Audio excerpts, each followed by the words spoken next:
Welcome to The Rebel Rebel, a podcast for creative rebels and entrepreneurs. I'm your host, Michael Dargy, and this week we go back over to Toronto to meet with Marissa Chef. And Marissa owns this amazing company called sockfootage.com, where you can get some fantastic socks for your feet. Well, where else would you put them? But for every pair of socks that you buy, you also get a pair of socks to donate, which is amazing. Because socks are the most needed and least donated items at homeless shelter. And to build a business around that is fantastic, something that we can all get behind. Anyway, Marissa talks about, how she was inspired by her parents at a young age to volunteer and where she's taken this business and where she's going to take it next. She's also got some amazing things, 5 things you need to know later on in the podcast, as well as some great advice for rebels in waiting. I hope you enjoy the show as much as we enjoyed making it for you. And if you enjoyed it and you'd like to help support us so we can interview even more creative rebels and entrepreneurs, why not head on over to our website, therebelrebelpodcast.com, and you can donate there through our PayPal link, or you can head on over to patreon.com/rebelrebelpod. Thanks so much and hope you enjoy the show. Here's Marissa. Welcome to The Rebel Rebel. I am sitting here across the country with Marissa Chef. How's it going? I'm pretty good. How are you? I'm awesome. Thank you. So I'm in Calgary. You're way out east in Toronto. That's right. Yeah. And how's life out in Toronto right now? The sun is starting to come out, which is nice and much needed. Pretty good. Life's pretty good. I mean, it's busy and stagnant all at the same time. Nice. And well, and you guys get seasons out there. Yes. You get 4 of them, which is nice. Just to bring our listeners up to speed, Marissa, why don't you give us a little blurb about who you are and what you're doing? You've got this really cool company that I was introduced to recently, and I'm totally inspired by it. Could you tell us a little bit about it? Yeah, first of all, thanks so much for having me on. I wanted to just chat about Sock Footage, which is fairly new, still launched this past August, and there's kind of a few parts to it. So initially, the idea behind the brand was born because I heard that socks were the most needed, least donated item at homeless shelters. Oh. I actually was previously working in the sock manufacturing industry for about 5.5 years for a very large sock manufacturer. Really? And during that time, I learned that socks were so important for the homeless community. As you can imagine, if people are on their feet all day, walking to and from job interviews or different places, really your feet as a homeless person are your primary mode of transportation. And so if you don't have a good pair of socks, you can be in trouble. And so... Well, and can you donate socks? Like you can't donate used socks, right? So no, the deal with the shelters is they unfortunately or fortunately won't accept used socks. And I think most people just aren't aware of that. So very often you see people bringing in used clothing, and as a product of that, you think, okay, well, I'll just throw some socks into the bag with that.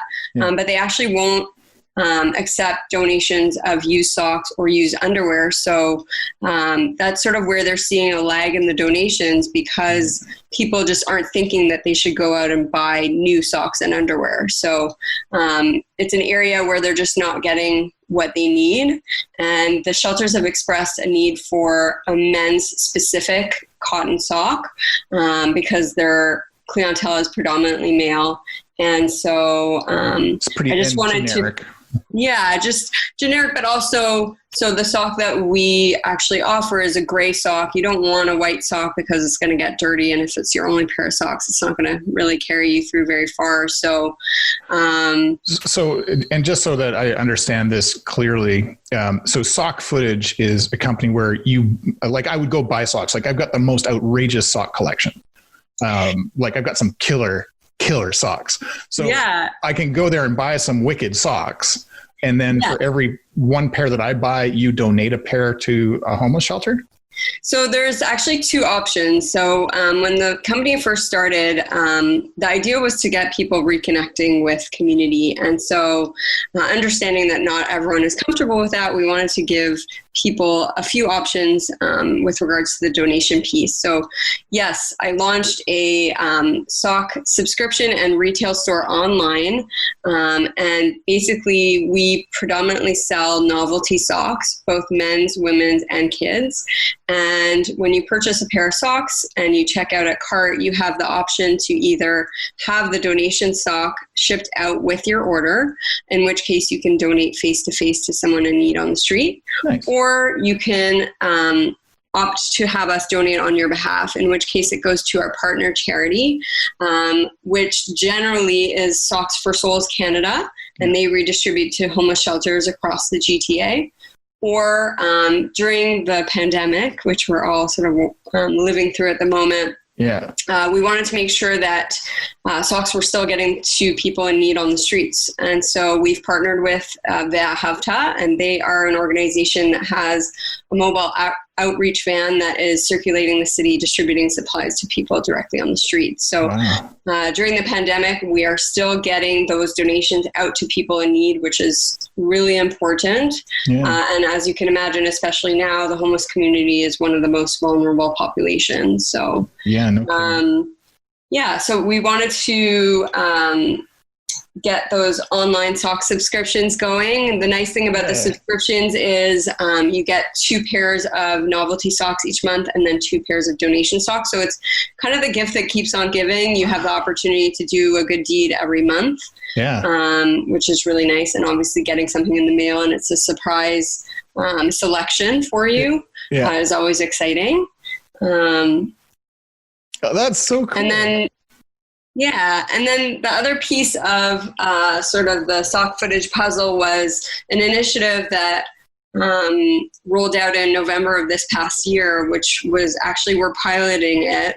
So it's our first charitable sock vending machine, which is located at Ryerson University, which is my alma mater. And the reason we placed it there was not only because I wanted to give back to my university, but there's a lot of access to homeless people in the area, given that it's in downtown Toronto. Right. So I wanted to make sure that if people were interested in doing the face-to-face giving, that they had the opportunity and the access to be able to do so. And the machine basically works exactly like the website. So you approach the machine to buy a pair of novelty socks, and simultaneously, when you make your selection, a pair of free cotton donation socks will drop. And essentially the person involved in the purchase is also involved in the donation. So there's a donation box attached to the side of the machine if you want to donate on site. Or again, like I said, you have access to people in the area that you can go out and give face to face. Man, that is so awesome. Wow. It was really a passion project of mine to get that going. I think, I honestly think that vending is the sort of retail way of the future. And I think with regards to getting it into a space, Ryerson is a really unique space. There's lots of foot traffic in the area where the machine is located. And I think students are sort of the ones that will buzz about some sort of grassroots initiative. And also from a social perspective, they're really engaged in giving back. So our hashtag is actually Pay It Footward, and encouraging people to share footage of their before and after donation experiences or of the socks that they've purchased to drum up some awareness around the homeless community and try and remove some of the stigma associated with homelessness.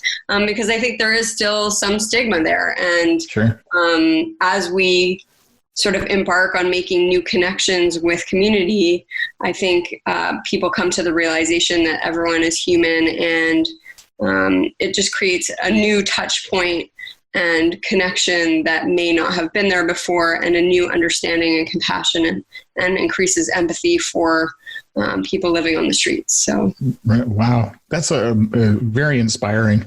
And so lovely. So I have so many questions.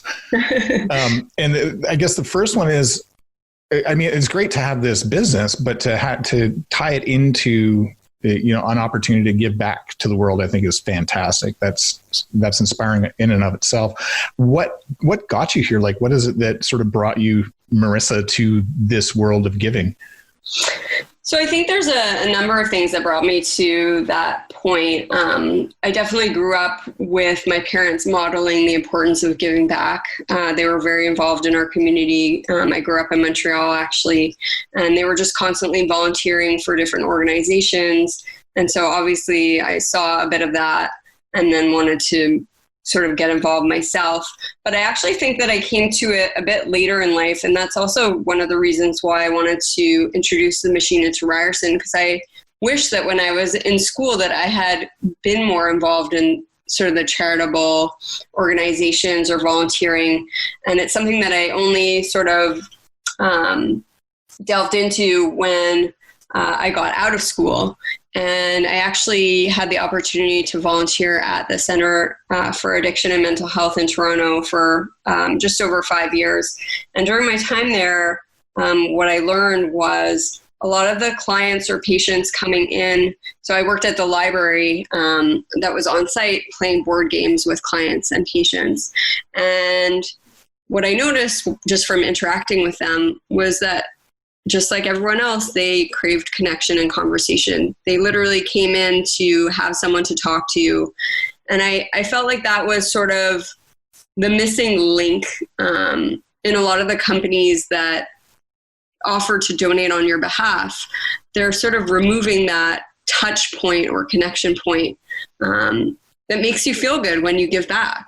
And I wanted to reintroduce that because I think it's a really important component to charitable giving, and again, like I said earlier, not everyone's comfortable with that, but for people that are, or for people that are curious about it, it gives an opportunity to engage and sort of realize the impact of those actions firsthand.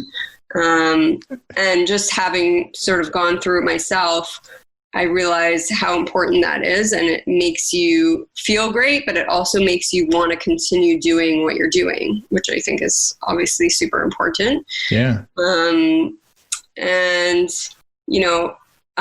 through that experience, I wanted to keep finding ways to give back, but also I realized through a little experience I had with my partner that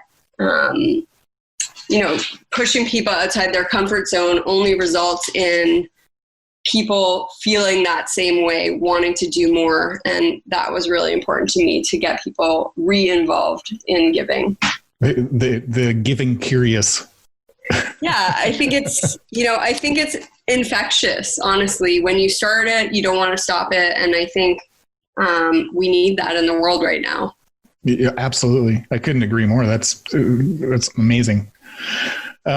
So you've got the vending machine, you've got the website, which is sockfootage.com, where people can do this. And it's lovely. I'm just tickled by the whole idea of this thing. Do you have any plans for having your vending machine in other places? Because it seems like such a great idea. Yeah, so the idea was initially to just pilot it at Ryerson to make sure that it makes sense from a sales perspective, from a location perspective, from a visibility perspective. Yeah. The idea is that, that can be rolled out to so many different spaces. Airports come to mind, hospitals, sure. Even large office buildings. So another thing that I've been doing is creating this little VIP pop-up experience at various offices around the city. So it actually started at Facebook Canada. I was invited to do a pop-up at their office for their employees. And I would come in and basically set up like a little retail store with all the socks. I had donation bins on site. And what's amazing is, for me, I think, my business is all about making connections. And so it gave me an opportunity to be front facing with the consumers, but also to tell them and educate them about what I was doing and why. And then also to see their reaction also was really important for me, to get their feedback. one particular sort of story that comes to mind is, you know, a lot of people, as I said before, are hesitant to give face-to-face, and I try and give a little nudge every now and then to people that I come across. And I met someone at one of these shows who was hesitant to take the donation socks with them. And then she sort of wavered and was saying, you know, well, there is this homeless man that I see regularly when I'm going to and from work. And, you know, maybe I could give to him. And I could tell that she was a little bit intimidated and didn't really know how to approach the situation. Yeah. And I kind of just let her in on something that I had heard, a really shocking statistic that I heard on the radio, which was homeless people only hear their names 4 times a year, which really resonated with me, because there's really nothing sweeter than hearing your own name. Yeah, to be recognized by someone else. And the fact that that was the case was really eye-opening. And I think it, you know, when I said it to her, she said she got chills, and, you know, that prompted her to want to sort of step outside her comfort zone. She ended up leaving with the donation socks to be able to give to someone. So it's those little moments and little interactions for me that make this so special and make me sort of want to keep pushing forward and raising awareness, because I think, you know, that it's just really a nice sort of gesture to be able to make someone feel like they're not invisible. And hard to be invisible when you're wearing a pair of socks. Yeah. It's just the little acts of kindness that really do go a long way. And I think people tend to forget that when they're sort of running to and from and busy and in their daily lives. It's easy to lose sight of those things, but on the receiving end, it's really impactful. And I think, you know, you could be that one person that's changed that person's day. Just by talking to them and maybe making them feel like they're valuable, and, you know, someone realizing their worth and then coming away from it and wanting to better themselves is a totally plausible result of that interest. The hustle is strong with you, right? Like, I know, it's very strong. Yeah. So where do you see sock footage in the next, even let's just call it the next year. So what's your big crazy goal here?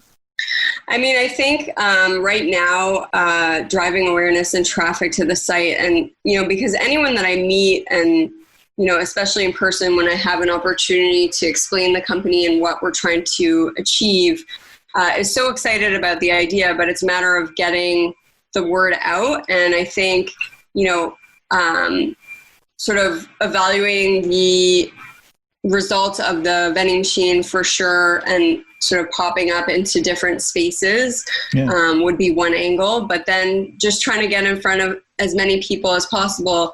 I think when we talked earlier, you know, I'm really open to all sorts of ideas. So I've been approached by people to do corporate gifting. I've done a birthday party. I've done a bar mitzvah. So I think, you know, really just trying to project the gift that keeps on giving, and getting as many people as possible involved in the giving experience. Because once that sort of takes hold, I think people get excited and want to do more. So early on, I had a customer that ordered off of the website, and she decided to have the donation socks shipped out with her order to be able to give out with her kids.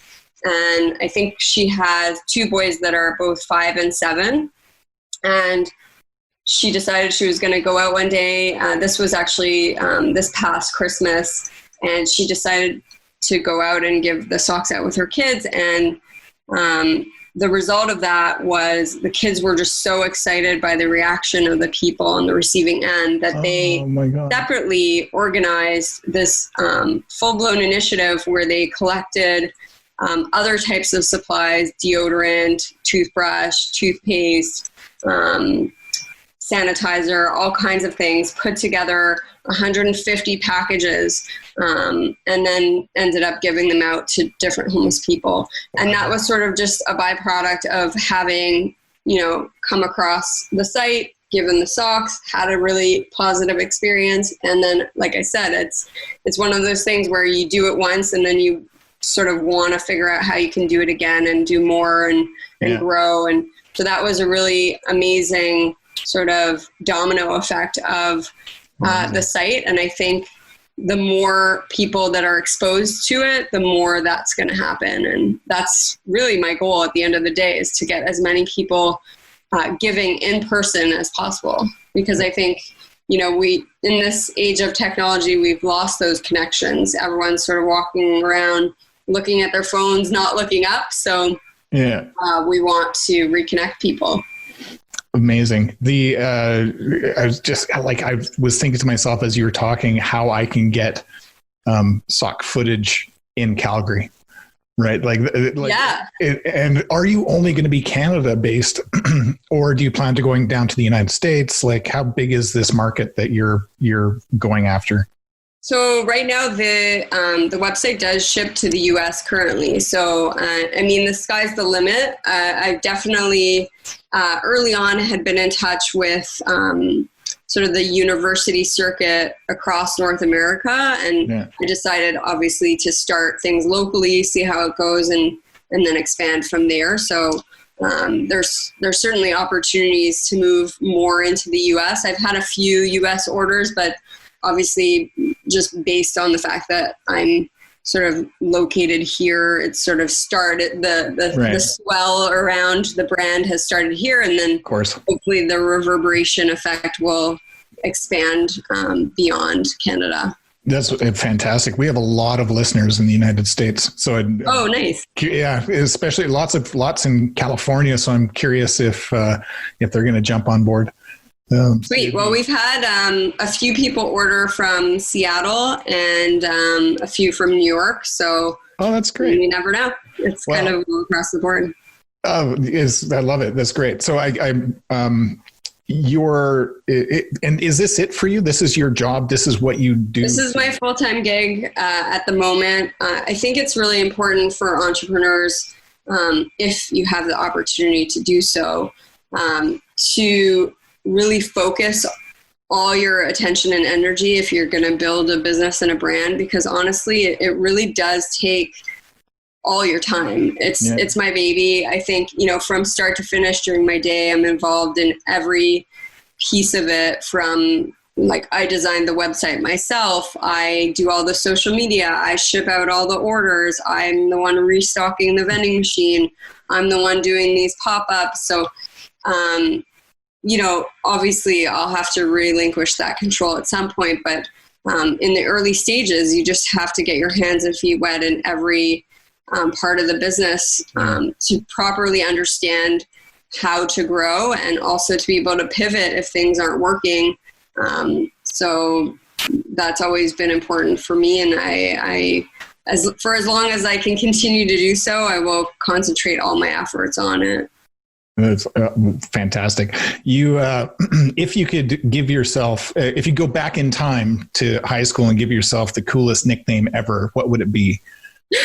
Well, I thought about this a lot because I've had some really mediocre nicknames in my life. Believe it or not, I have curly hair. My hair is straight right now, but I have very, very curly hair. And so Curly Murly was my name for quite a while, and I'd like to get rid of that. So, when asked that question, I honestly came up with Creative Rebel, because I think I was a very interesting child. I was very, very shy and reserved in my early years, and only sort of reaching high school did I break out of my shell. And I'm not really sure what the turning point was there, because now I just won't shut up. So there was some sort of momentous occasion that I can't still to this day pinpoint, but I went from having my teachers write in my report cards that I was the quiet child that was crying all the time, to this social butterfly who can't get enough, calls her friends every day, needs that interaction. And so some switch has flipped somewhere along the lines, but I've always been creative for sure. And more recently, I've been a little bit more of a rebel. So I think taking chances is part of entrepreneurship. And so that's kind of why Creative Rebel would be like a nice nickname to have. That's awesome. I hereby dub you Creative Rebel. Thank you. Are you an introvert or an extrovert? I'm definitely an extrovert, which I think is interesting just based on my history in terms of my youth, but definitely an extrovert. In everything that you know about everything, what are the top 5 things that people need to know? Well, I think the first one was something I mentioned earlier, that socks are the most needed, least donated item at homeless shelters, and that homeless shelters will not take in used socks, so they definitely have to be new. Yeah. I can only speak to Toronto at the moment, but the homeless population here is growing exponentially, and there aren't enough resources or shelter at the moment.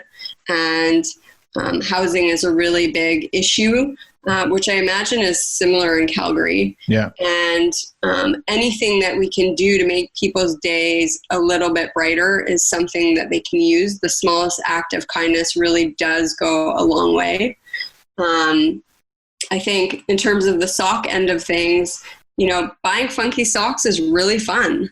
It's one of those things that makes a great gift. It's not terribly expensive. People are constantly excited to get new socks. It's one size fits all. So it's a really easy purchase and will definitely make someone happy on the receiving end. I actually, for birthdays, used to give people socks instead of birthday cards, because it's like a card you're going to throw out. Oh, yeah. Why bother? And cards are expensive. Cards are really expensive, almost as expensive as some of my socks, actually. So, I think giving the gift that keeps giving back is really important. And I think also teaching kids about being charitable at a young age is such an important life lesson.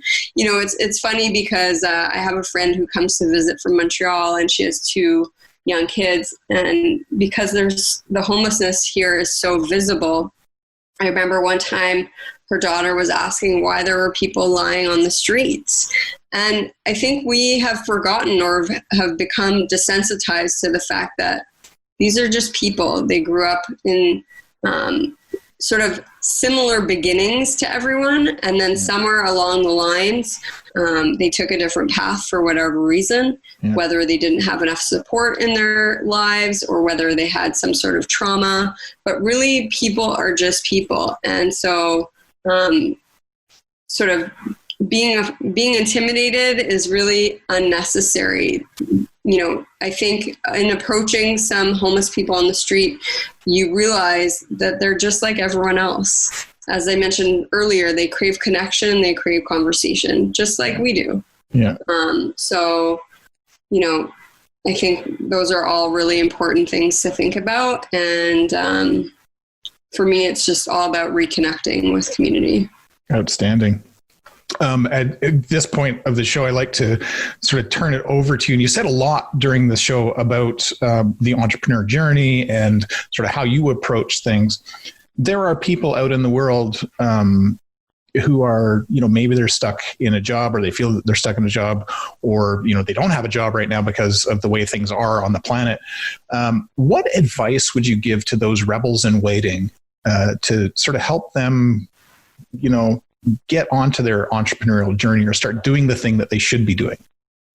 I think it's really easy as an entrepreneur, and I still hesitate to call myself one because I still don't think that it's real in my head, but I think it's really easy because I know this from myself that I'm very much a perfectionist, and I think it's that perfection that is a hurdle to many entrepreneurs in just even simply starting their business. They have an idea, but they don't want to launch it until it's perfect. Right. Well, this just in, guys, it's never going to be perfect. And if you wait till it is to launch, you will never launch. And that's something that I learned from listening to many entrepreneurial podcasts myself.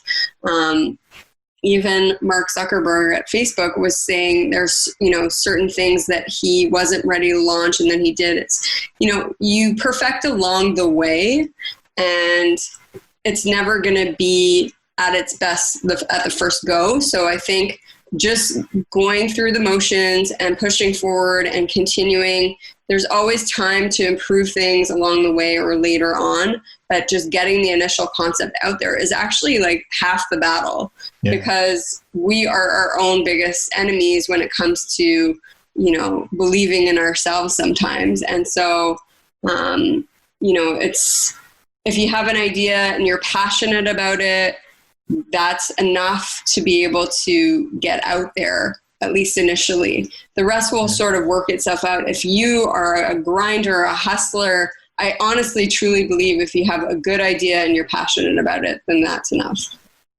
Awesome. Fantastic. If you,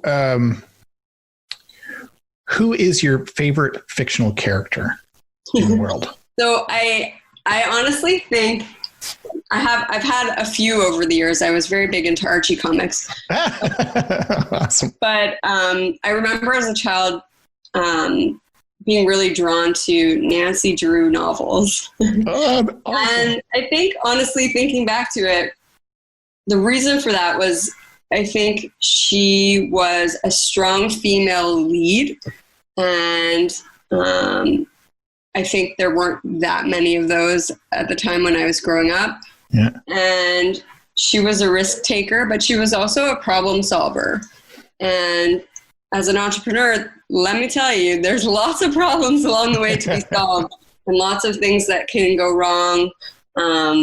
So I think I was just always drawn to her. I also am very passionate about crime shows and detective stories and things like that. So I think there was this innate sort of attachment to Nancy Drew as a child, and even now I'm obsessed with like Law and Order and all those shows. So procedural dramas. Yeah, but I think having that strong female lead and growing up reading all of her stories really sort of planted some sort of a seed in me.